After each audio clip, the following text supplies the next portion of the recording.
I heard the words cut through the ballroom like broken glass. "Meet the family embarrassment," my wife's brother sneered, raising his glass. "He works at a grocery store." The groomsmen laughed, the kind of laughter meant to wound. My wife didn't correct him. She didn't even flinch. I smiled, the kind of smile that hides a storm. Then I turned and walked away. That's when the best man, a broad-shouldered man in a sharp black suit, approached me quietly. "Mr. Anderson," he said, lowering his voice, "I'm your head of security. Shall we leave?" The room went silent around me. His words hung there like smoke, and for the first time, the laughter died. Flashback, the setup. I met Claire, my wife, when I was building everything from scratch. She loved the simple version of me, the man who lived on coffee, spreadsheets, and late nights. Or at least, I thought she did. Back then, her family tolerated me. Her brother, James, was the loudest critic.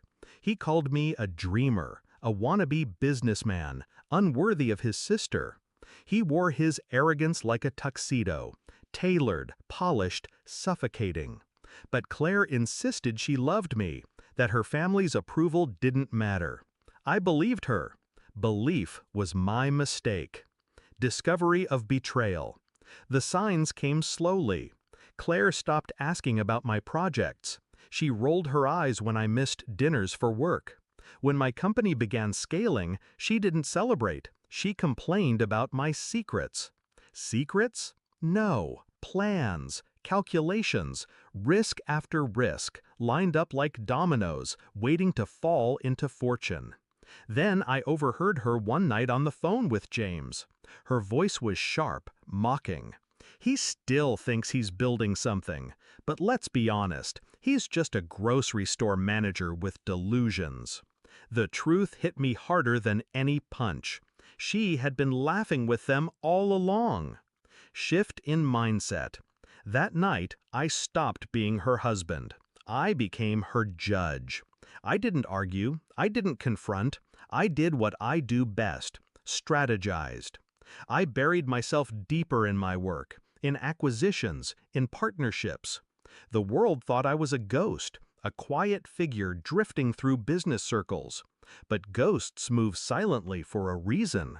They haunt, then they strike. Claire thought I was fading. James thought I was failing. Both of them stopped looking closely. That was their mistake. Execution of the plan. I diversified. Logistics, retail, tech. Silent stakes in companies James bragged about knowing nothing of. Every insult fueled me. Every smirk financed another deal. The grocery store? It wasn't a lie. I owned one. Then two. Then a chain. They laughed at the word grocery, while I built an empire that fed half the state. I kept my name out of headlines, my holdings quiet. A shadow billionaire. Silent wealth is the sharpest weapon. It cuts when no one expects it. The wedding invitation arrived like a challenge, a chance to step into their spotlight, wearing the mask they gave me. A mask I would shatter. Climax, the wedding. So here I was at James's wedding, listening to him parade me as his family's disgrace. His voice carried, his pride swollen, his friends snickering. I let them laugh. I let them believe the illusion one last time. Then the best man stepped forward, eyes locked on me. "Mr. Anderson, I'm your head of security. Shall we leave?" The room froze. James blinked. Claire's champagne glass slipped slightly in her hand. Guests turned, whispers swelling. Security? Billionaires don't walk into weddings alone. They walk with shadows guarding them. And my shadows had just stepped into the light. The downfall. I turned slowly, scanning the room. My smile never faltered. "Stay close," I told the man, my voice calm, deliberate. James's laughter cracked. Head of security for a grocery clerk? The best man handed him a phone. Opened to Forbes. My name, my face, my net worth, 11 figures that drowned the room in silence. Gasps spread like wildfire. Guests shifted uncomfortably, eyes darting between James and me. Claire's face drained of color. "Groceries," I said softly, meeting James's stare. "Feed the world. You should try it sometime." His jaw tightened. He had no words. Claire's eyes burned with something between regret and fear.